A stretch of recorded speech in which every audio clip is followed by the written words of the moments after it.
ಕಾಮಸೂತ್ರ ಈ ಪದ ತುಂಬ ಅನ್ಕಂಫರ್ಟಬಲ್ ಆಗಿ ಫೀಲ್ ಮಾಡಿಸ್ಬೋದು. ಪರ್ಟಿಕ್ಯುಲರ್ ಆಗಿ ಒಂದು ವಿಮೆನ್ ಹೇಳಿದಾಗ ಕೆಲವರು ಈ ವಿಡಿಯೋನ ಸ್ಕಿಪ್ ಮಾಡಿಬಿಡೋಣ ಅಂತ ಯೋಚನೆ ಕೂಡ ಮಾಡಬಹುದು.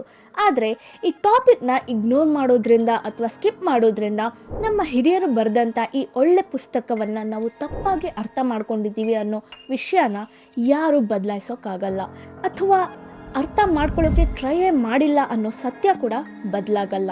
Have you heard about Kama Sutra? See, Kama Sutra positions are more like yoga poses, you know. No, I know that it's a sex book, right? Yeah, the Indians invented it. Yeah. The condom of the book. The book. The book. ನಿಮಗೆ ಗೊತ್ತಾ, world ವೈಡಲ್ಲಿ Kamasutra top popular ಆದ book. ಭಗವದ್ಗೀತೆಗಿಂತಲೂ ಜಾಸ್ತಿ famous ಆಗಿದೆ.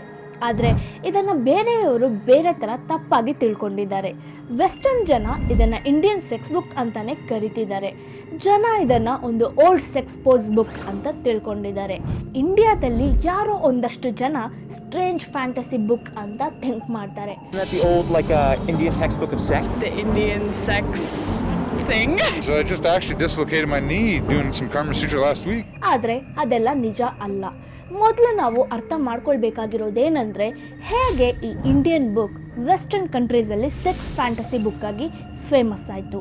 ಈ particular misinterpretation ಬ್ರಿಟಿಷ್ನ ಪೀರಿಯಡಲ್ಲಿ start ಆಗಿ ಜನ್ರೇಷನ್ಗಳಿಂದ ಜನ್ರೇಷನ್ಗಳಿಗೆ ಅವರ ಪರ್ಫೆಕ್ಟ್ ಮಾರ್ಕೆಟಿಂಗ್ ಸ್ಟ್ರಾಟಜಿಯಿಂದ ಕಂಟಿನ್ಯೂ ಆಗಿದೆ.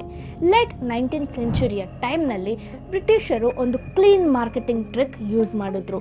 ಏನಂದರೆ, ಇಂಡಿಯನ್ ಕಲ್ಚರ್ ಶಾಸ್ತ್ರಗಳನ್ನು ಟ್ರಾನ್ಸ್ಲೇಟ್ ಮಾಡಿ ಇಂಡಿಯನ್ಸ್ಗೆ ತಮ್ಮ ಕಲ್ಚರ್ ಮೇಲೆ ಅವರ ಸಂಸ್ಕೃತಿಯಲ್ಲಿ ನಂಬಿಕೆ ಕಳ್ಕೊಳ್ಳೋ ಹಾಗೆ ಮಾಡಿದ್ರು. ಇದು ಜಸ್ಟ್ ಇಂಡಿಯಾದಲ್ಲಿ ಮಾತ್ರ ಅಲ್ಲ, ಅವರು ಆಕ್ರಮಿಸಿದ ಎಲ್ಲ ಜಾಗದಲ್ಲೂ ಮಾಡಿದ್ರು. ಇದೊಂದು ದೊಡ್ಡ ಆರೋಪ ಅಂತ ನನಗೆ ಗೊತ್ತು, ಆದರೆ ನಮ್ಮ ಹತ್ರ ಈ ಎಲ್ಲದಕ್ಕೂ ಪ್ರೂಫ್ ಇದೆ. ಈ ವಿಡಿಯೋನ ನೀವು ಕಂಪ್ಲೀಟಾಗಿ ನೋಡಬೇಕಂದ್ರೆ ಅದರ ಲಿಂಕ್ನ ಡಿಸ್ಕ್ರಿಪ್ಷನಲ್ಲಿ ಕೊಟ್ಟಿರ್ತೀನಿ. ಮಿಸ್ ಮಾಡದೆ ನೋಡಿ, ತುಂಬ ಇಂಟ್ರೆಸ್ಟಿಂಗ್ ಆಗಿರುತ್ತೆ.